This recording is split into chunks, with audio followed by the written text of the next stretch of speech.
Hello and welcome to Newsmax Now. I'm Rob Astorino, filling in for John Bachman. Another busy news day, and the president is about to make some more of it with a workforce development bill signing ceremony in Florida, and we will take you live to Tampa when the president makes his remarks. The trial for President Trump's former campaign chairman, Paul Manafort, started today. The case will examine Manafort's finances. Now, he's charged with 18 counts of tax evasion and bank fraud. Prosecutors say Manafort hid millions of dollars in income from lobbying for Ukrainian politicians from as far back as 2006. While this case does not deal with Manafort's time as Trump's campaign manager specifically, the outcome of this case could affect the special counsel's Russia investigation one way or another. With that, let's get started and bring in our panel for today. Columnist for the American Spectator, Jeffrey Lord. Jeffrey was also President Reagan's associate political director. And Democratic strategist Joel Payne, who worked for former Senator Harry Reid as his press secretary. And also tonight, former federal prosecutor Larry Klayman. And Larry's also the founder of Freedom Watch. That is a heck of a threesome. So you ready for this, guys? First of all, Larry, let me start with you. Prosecutors in the case say that nothing having to do with Russia will be brought up during the trial. Niet. And even the word Russia probably won't even be mentioned. But I got to see, I'm kind of thinking, is this trial a piece of the bigger Russia puzzle? Or I'm kind of thinking it's just, did they catch a big fish caught for headlines and maybe put a little squeeze on Manafort? It's both, actually. But the reality here is that Manafort's very cool. You can see how calm and collected he is today. He's been that way before. I think he knows that in the end he can roll the dice, and he will probably get a pardon in the end from President Trump. And the reason for that is this is totally an illegal prosecution, is that having started it, Mueller went way beyond his mandate, and it has nothing to do with the reason that the special counsel was appointed. And this will probably even be thrown out by a court before Trump has to pardon him. But he's a cool guy, and they put the blame, his team, on Rick Gates, his partner, trying to discredit Gates because Gates is testifying against him. He's cut a plea deal. And there's a lot of dynamics there. It's very interesting, too, that this judge, T.S. Eliot, reamed out the prosecutors who were making light of the richness of Manafort. He's very wealthy. And apparently Judge T.S. Ellis said, it's nothing wrong with being rich. So I have a feeling this judge is going to be on the side of Manafort throughout this case. And that can influence a jury a great deal. So, Larry, what you were saying is that's the fruit from the forbidden tree theory, right? Yes, among other things. Yep. Fruit from the forbidden tree, and also, rotten fruit, I might add. Jeffrey, the idea of Russia fatigue, I think it's pretty real at this point. The public is starting to yawn and roll their eyes, and Bill O'Reilly even seems to say it as well. He tweeted that this morning. He said, I think it's safe to say that few care about the Manafort situation, and that will remain the case unless some pertinent linkage to the president is demonstrated. I guess the prosecution is valid, but we'll see. So, Jeffrey, do you agree with Bill, and is it time to kind of wrap this thing up? Yeah, I think it's more than time. It is just fascinating to me that all of this began about so-called Russian meddling in the election, and they've got Paul Manafort, and the case has absolutely zero to do with Russian meddling in the election. And in terms of our upcoming election, for that matter, I always return to the wisdom of James Carville, Bill Clinton's guru. It's the economy, stupid. It is the economy, stupid. First, last, and always. And I can only tell you, I think Russia is going to be, well beyond dead last in terms of things that most people are going to vote about. And Joel, putting on your Democratic glasses here for a second, the Democrats are trying to harp on the Russia investigation, but so far nothing's come out of it. It doesn't seem like, from what we've seen so far, that it will go directly on Donald Trump, but who knows? But is this a horse that the Democrats should be riding into the midterms or not? Is this their best card? Well, it really has nothing to do with what is a political advantage for Democrats. It has to do with right and wrong. Paul Manafort was the chair of President Trump's campaign, and while he was doing it, it's very likely he was operating as an agent for a foreign government. That should that should be concerning to anybody, particularly the two gentlemen who you were speaking to earlier, Jeffrey and Larry. And the fact that Larry would say that the president, or rather Paul Manafort, has nothing to worry about because he'll probably get a pardon in the end, and that the judge it works in his favor because, quote, he thinks it's not a bad thing to be rich. I mean, just think about that. That should be infuriating to anybody watching this program, that those are the optics around this case, and that's how Republicans have decided to reduce this. Not the president had a crooked agent of a foreign government running his campaign, not the fact that it's very likely that he was exposed, his campaign was exposed to collusion and interference by a foreign government, the fact that a foreign government thought his campaign was that vulnerable to be struck in that way. But instead, you guys want to talk about all the optics, right? All the things that work in Paul Manafort's favor. That's pretty disgusting to me. Oh, let's be clear. The charges are tax evasion. Yeah, let me tell you this. I mean, coming from someone who worked for Harry Reid, one of the most corrupt senators in American history, can't take what he just said very seriously, in all due respect. Yeah, say it to Harry's face. You ain't got to say it to me. Go say it to Harry Reid's face. All right, hold on, what, guys. Crooked? Hold on. Seriously? No, seriously, Larry? Guys, you really want to do this? Because I'm happy to go. I'm happy to go word for word with you on this. Harry Reid is an honorable man and served this country very well. And by the way, didn't have crooks working for him. So you can take that back right now. Hold on one second. If you want to talk about Harry Reid and honorable, think about what he did and said about Mitt Romney, which was completely You're damn right false. I'll talk about Harry Reid and honorable. I'll say it again. Which was completely false about the charges he leveled against on the Senate floor about Mitt Romney. But let's move on to the bigger Russia investigation. Yeah, because we know Donald Trump has never leveled foreign false charges against anybody. Yeah, but, never. You were defending Harry Glad Reid. we got a president with clean hands. You were defending St. Harry, and I had to say, wait a minute, he's maybe not the saint that you say. But let's move on to the bigger Russia investigation. I know you had to, Rob. It's too bad that you had to. Look, collusion has kind of taken over the conversation surrounding Mueller's investigation. Now, Trump's personal attorney, former New York City Mayor Rudy Giuliani, has said time and again that there is no collusion. Now he's saying collusion is not a crime. And by the way, he's right, as even the mainstream media has admitted in the past. Conspiracy? Yes. Collusion? No. But the president has tweeted numerous times in the past that there is no collusion, that this whole investigation is a witch hunt, as he likes to say. But now it seems as though the president is on board with Giuliani's defense, tweeting this morning that collusion is not a crime, but that doesn't matter because there was no collusion except by crooked Hillary and the Democrats. Now, technically, there is no legal statute specifically stating collusion is illegal. But if Mueller finds evidence that Trump's campaign cooperated with the Kremlin, they could face legal trouble. But in what ways, Larry? Let me ask you specifically, in what ways? There is no crime here, and I wish Rudy Giuliani is a very nice, likable guy, would stop spewing forth because he contradicts himself every other minute. But there is no crime here in terms of Russian collusion. And the opposite is true. Hillary Clinton paid for the Steele dossier. The Democratic Party paid for the Steele dossier with the Russians, creating false intelligence that created this investigation. It was the trigger. I would suggest to the president that he order the Justice Department to start an investigation of the Democrats' so-called collusion, which were actually crimes to pay money. No money exchanged hands that we know of with Trump. But yet a false dossier was created, given to the FISA court, the Foreign Intelligence Surveillance Court, starting an illegal investigation, which of course gets back to the Manafort trial. This has come full circle. Gentlemen, you agree or disagree? No, I think Larry is absolutely right. And, you know, there is one name we're leaving out here. And if we're going to talk about double standards, that name would be Tony Podesta, who was given immunity, and he did some version of the same thing that Paul Manafort did. And yet somehow he seems to escape. I wonder how that is.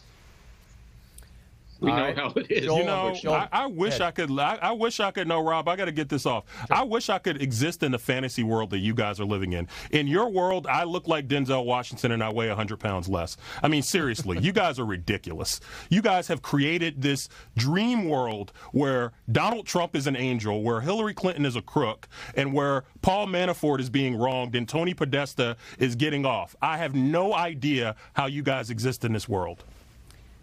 Well, all right, Joel, hold on. Joel, you're a good-looking guy. Let's okay. Thank you very much, Rob. I appreciate that. All right, Larry, before we let you go, first of all, hold on, guys.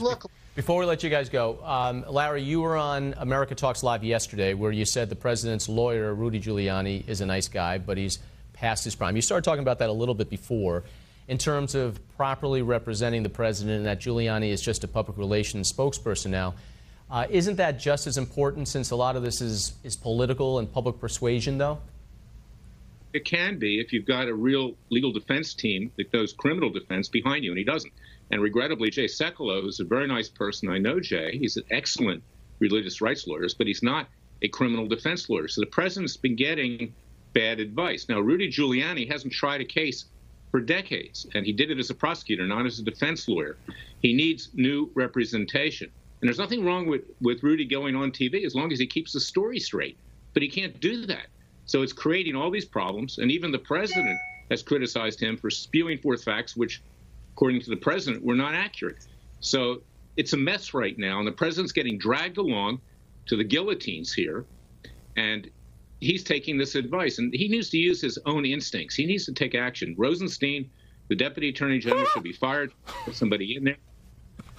I hope my friend didn't have a heart attack there.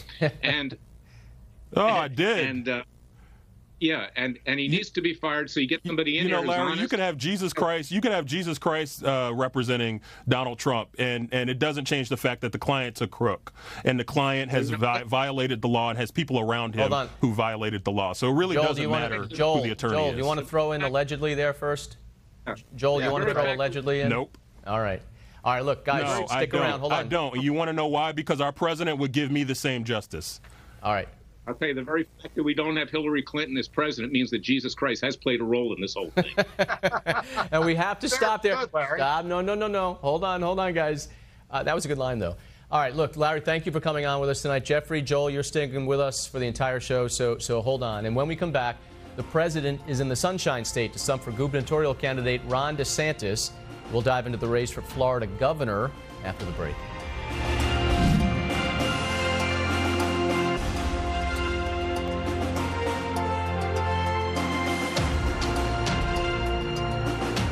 Welcome back to Newsmax Now. I'm Rob Astorino here in the Big Apple, and President Trump is in Tampa, where he's holding a rally for Congressman Ron DeSantis, who's running in a Republican primary for governor in that all-important swing state.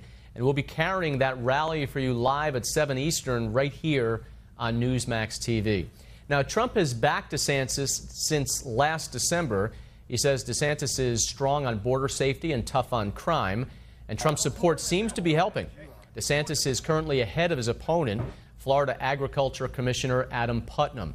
Now, Putnam has already been elected twice in the state and has held various Florida offices for 21 years, so this is a good matchup. And still here with us, though, is another good matchup, Jeffrey Lord and Joel Payne. And both candidates are Trump supporters, and they're both trying to show constituents how they line up with the president. So take a look at DeSantis' latest campaign ad. Everyone knows my husband, Ron DeSantis, is endorsed by President Trump, but he's also an amazing dad. Ron loves playing with the kids. Build the wall. He reads stories. Then Mr. Trump said, "You're fired." I love that part. He's teaching Madison to talk. Make America great again. People say Ron's all Trump, but he is so much more. Big league. So good. I just thought you should know. I'd say he's all in with Trump. And here's Putnam's ad going right at illegal immigration. There are many reasons to be mad about illegal immigration. Here's one we can't stand for. Today, taxpayers in Florida are paying nearly $100 million a year to imprison criminal illegal aliens. $100 million to feed, clothe, and house criminal illegal aliens. I'm Adam Putnam, and we need to support President Trump's plan to secure our borders and ban sanctuary cities. We need to protect taxpayers and deport violent criminals now. All right, so both candidates clearly are lining up behind Donald Trump. It's a primary. So, Jeff, you know, it's helpful in a primary because you want to get the base out and to vote for you. And it's only Republicans. You're only talking to one group. But then you have to switch to the general election, and that's where it could potentially backfire, right? Well, in theory, but I have to say, we've already been through this kind of thing in 2016. And there were plenty of people who thought Florida was gone to Hillary Clinton, and it turned out not to be the case. What people seem to miss all the time is that there are a lot of Democrats out there in places like Florida and right here in Pennsylvania who agree thoroughly with President Trump, and that immigration, illegal immigration, and the border wall is a seriously big issue, and that the president is immutably identified with it, and that's going to help Ron DeSantis or Adam Putnam, whoever becomes the nominee. Joel, you like those ads? Not just kidding, just kidding. What do you think? Does this help or hurt a candidate that comes out as the winner of the primary, statewide for governor, in the general election? Because it's all about Trump anyway, right? I mean, to a certain extent, it's about Trump. Listen, I mean, I feel bad for both of those gentlemen that have to debase themselves and basically give away any independence and give away any illusion of being, their own men by giving away their entire brand to Donald Trump. Donald Trump is not going to be as strong in Florida this year as he was 2 years ago. We've seen 18 months of Donald Trump.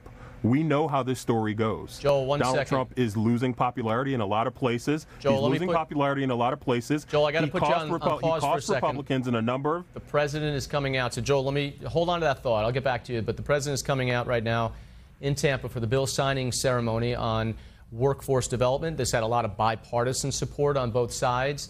It's gone through iterations over the last 7 years. So let's take you down to Tampa, and here's the president. All right, great story there. A former student now has a great degree and a great job. And the president, of course, in Florida touting the economy and jobs. And he will sign an education bill into law, which is a workforce development. A lot of bipartisan support and a lot of support from not just the Chamber of Commerce, but also the NAACP, the teachers union. So a wide array of support. All right, let's welcome back in Jeffrey Lord and Joel Payne to talk to them about this. And you know, this is it's a nice story. It's one that it's a kumbaya moment really for everybody because it again had Democratic and Republican support. So this is one of those feel-good moments. It's one where the president can take a victory lap, and it's one where I think the Democrats should sit there and tout success too, right, Joel? Well, it's hard to find any feel-good moments in this presidency. Oh, come on, listen, Joel. Come on. Democrats can't. But Rob, listen. It's a bipartisan win for everybody. I think that's easy for some of us. I think that's easy. I think it's easy for some of us to segment out the Trump presidency. But for a lot of Americans, this presidency is a threat to their existence. And I think it's important that somebody elevate that. Now, you're right. This is a positive moment. This is a good thing. Democrats and Republicans should work together. It's good that the president is functioning as an adult and does not need daycare to go and give a speech like this. But that does not change the overall narrative and the overall trajectory of the Trump presidency and what it means for a lot of Americans. So, sure, you can have a good day. You know, a broken clock is right twice a day. Okay? So it's fine to have a good day, but that does not change the trajectory of this presidency and what it means for a lot of Americans in terms of feeling not included, feeling excluded from this government and from this president's vision. All right, Jeff, your turn. Swat them down. The translation, let me translate for you what Joel it's funny, Jeffrey, it's funny, but, you know, a lot of folks feel that way. Yes, I'm sure some do. They're not a majority, and they had a chance to go out and support their candidate, and they lost. And what you were seeing right there, by 3 million, by negative 3 million votes, they lost. Yeah. Well, that's our country. That's called the Electoral College. All these states that we needed to win. The rules have been out there for 200 years. They're not hard to understand. Hillary Clinton didn't go to Wisconsin. I mean, we can rehash all of that. The fact of the matter is, this economy is roaring. There were fewer people on food stamps, begging for their existence as they were in the Obama era. These facts on the ground in the economy have changed. As I think I've said before, when you walk around my neck of the woods here in central Pennsylvania, you see signs in stores that say, now hiring. That is all to the political benefit of the president. And people want a job. They want a good economy. They want to take care of their kids, and they're being able to do that. And that gentleman that you saw right there is but one example of many. All right, Jeffrey and Joel, hang on there, because coming up, the latest on missing college student Molly Tibbetts. Hold on. I got to run this thing here. Hold on a second. We'll get back to you. Don't worry. We're going to have the whole thing about Molly Tibbetts. She's been missing in Iowa, and we'll talk about that, get you caught up on that. Plus, the president is looking into manufacturing and distribution of 3D guns. We'll have those stories and the breaking news on that after this break.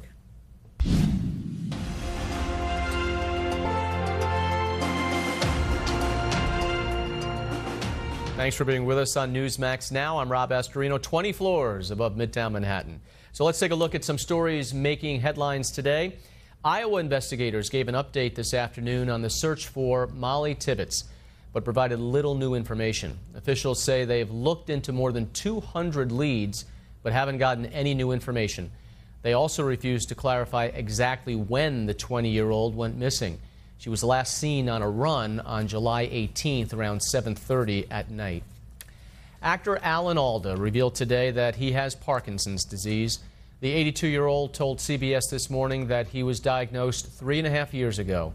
The former MASH star seems optimistic, comparing his diagnosis to a puzzle that needs to be solved in order to carry on a normal life. The Pentagon is putting together the pillars needed to create a space force. These are the 3 areas the Defense Department can begin working on before Congress gives approval. The 4th will be making the Space Force an official branch of the military, and that step will require congressional approval as part of the Trump 2020 budget proposal. And a federal judge has just now blocked the release of downloadable blueprints that would have allowed people to print 3D guns.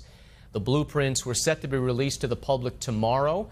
A Texas-based nonprofit called Defense Distributed reached an agreement with the Trump administration earlier this year, allowing them to post downloadable instructions for printing guns.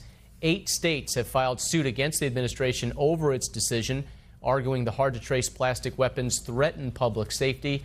A federal judge in Seattle has issued a restraining order, so we'll see how that goes forward. All right, Jeffrey Lord and Joel Payne, we're going to have to weigh in on this one. And so this morning, Trump tweeted that he's looking into 3D plastic guns, and he says, already spoke to the NRA. Doesn't seem to make much sense. We don't know what the NRA has said, but Senate Minority Leader Chuck Schumer had this to say in response to Trump's tweet. This is the doing of the Trump administration. This is part of a long pattern of letting the gun lobby get whatever they want, even if safety is at risk, even if terrorists could gain the upper hand. He complains about terrorists crossing the border, but he wants to let them have guns undetected? What kind of hypocrisy is this? Chuck, this has been available since 2013, the Obama administration, so it's not really a Trump initiative. All right, so Joel, you can roll your own cigarettes, make your own beer or wine. The right to bear arms is certainly right in the Constitution, Second Amendment. So should somebody be able to make their own gun? Well, I'm sure Donald Trump and his administration probably feels that way. And I'll say this, I think the most interesting part of this story is the president's tweet earlier today, and he said, spoke to the NRA. Now, what that tells me is that the president thinks that part of his role as president is to check with the NRA, right? Not to have an independent perspective and not to prioritize public safety and not to prioritize what most Americans would prefer he do, but to check with the NRA. I thought that was the most telling part of this entire story, is the president and his obedience to the NRA and his fear, despite his tough talk in the past about the NRA. The fear and the obedience of the NRA is representative of what has held this issue at a stranglehold for as long as any of us can remember. It's not as clean-cut an issue as one might first think when you see this kind of thing, because people have already been doing this for quite a long time. They download music, right? They steal how many files and movies and all that other stuff. And yes, blueprints for guns. So it's already being done. But Jeff, should this be further looked into by the Trump administration? Really, what I'm asking is, is this a case where the government, aside from the courts, the government should be stepping in and figuring out whether this should be permitted or not? Well, I have to say, let me just start out by saying I'm still baffled by the copier behind me here that copies pieces of paper. So I confess I'm not all that understanding of this technology. But I will say this, simple common sense dictates well beyond the constitutional issue that once this technology has existed, like so many other things, there are going to be people all over this country, all over the world, who are going to be doing it in private.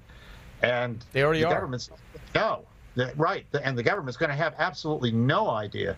So, I mean, Washington, D.C. could legislate if they chose.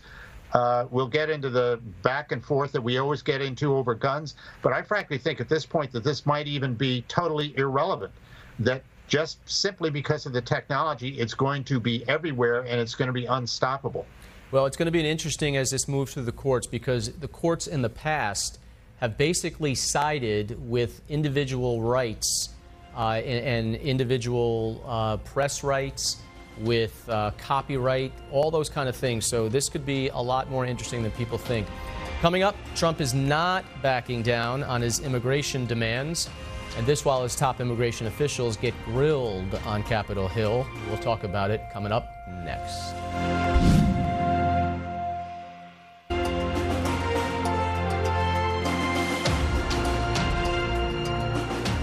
President Trump is doubling down on his call for a government shutdown if the country's immigration laws are not fixed.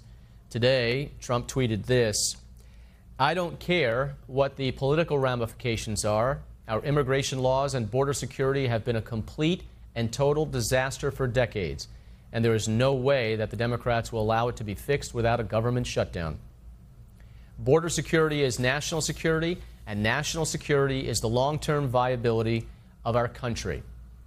A government shutdown is a very small price to pay for a safe and prosperous America."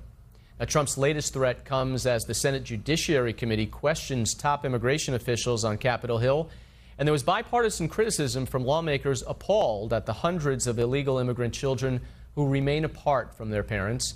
Here's Democratic Senator Dick Durbin.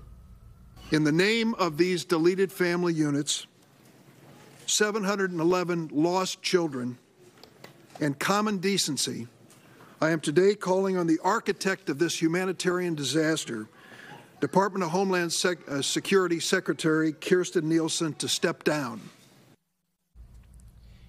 All right, so look, I think most of us agree that this is a terrible policy. It's had maybe unintended consequences. Part of it is the making of a court settlement, the Flores decision, which boxes them in. But unfortunately, it's a situation that the Trump administration finds itself in and has to get out of. But I don't remember Senator Durbin denouncing and demanding the resignation of Obama's Homeland Security Secretary Jay Johnson when they had the exact same policy in place. But that's where we are today. Now, Jeff, the administration certainly is in a bind. It is not as easy as people think to try to accomplish something when the courts are telling you to do one thing and the reality on the ground is another. But this is a making of a nightmare that really the Trump administration brought on themselves, right? Well, I think maybe they could have done this a little better, but this situation is a mess, and it's been a mess for a very long time. I believe that I was present when President Reagan signed the amnesty bill, if you will, back in 1986. The thinking at the time, I assure you, was this would put an end to these kind of things, that this would end it once and for all. And he gave amnesty to all these folks, millions of people, and that was supposed to be done with it. Well, here we are all these years later. We're far from done with it, and the situation is worse. I think the president is right to get to the root cause of this, put that border wall up, and get some control over illegal immigration. This country is 100% composed of the descendants of immigrants. No one is anti-immigrant. What they want is legal immigration so that they know who is coming into the country. That's a very basic premise. And the fact that these people are fleeing places like El Salvador. Maybe that says something about whether the United Nations or the United States should be sending troops into El Salvador. I'm just positing here, following the logic of some of the critics, and put an end to the gangs. I mean, is that what they want? Is that how we're going to stop this? I'm really curious. Well, there's another story I want to point out, and I'm interested in Joel's response to this because it really brings it to the forefront, this whole border security and the wall. There was a group of Mexican nationals living in the U.S. illegally. They were arrested and charged with a smash-and-grab robbery on a jewelry store in Texas over this past weekend. 5 of the 7 were also charged with giving police false identities. This story and how it's being covered, of course, now a big backlash on social media. Some argue that the reporting on their nationalities is an effort to paint all immigrants as criminals, which I think is ridiculous. And others, of course, are saying it has to be done and you got to build the wall. So, Joel, let me ask you a legitimate question here. Do you agree with those who are saying that the nationalities of those should not have been reported at all? Is that central to that story? Do I think their nationality is central to whether they robbed a jewelry store? No, the fact that they... White fact people, that, no, wait, black Joel, people, Asian people, gay people, straight people? Joel, the point is the fact that they are here illegally. Is that central to the story? I don't care what color they are. I don't care about their sexuality. Yeah, you know, Rob, that's a nice scapegoat, not by you, but by a lot of people. And here's what I would say. A lot of people do care about the color because I can guarantee you people are more outraged by a crime by a, quote, illegal immigrant than they are by a crime by a, quote, American.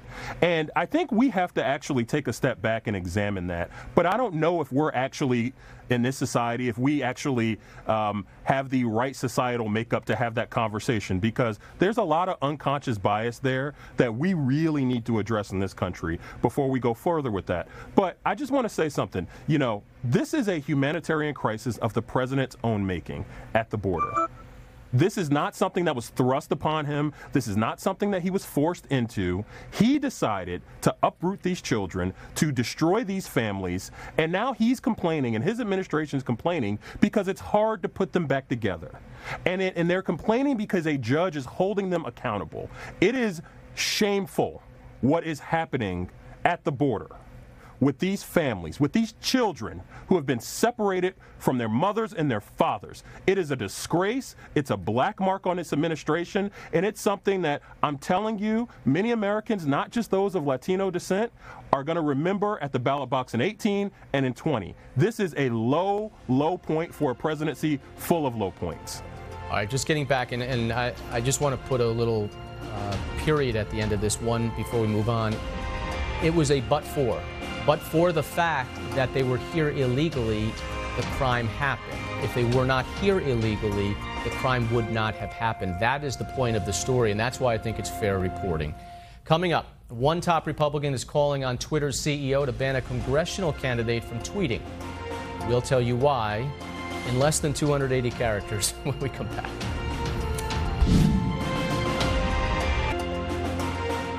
House Majority Leader Kevin McCarthy is calling on Twitter to ban a candidate running for Congress who disparaged First Lady Melania Trump in a tweet.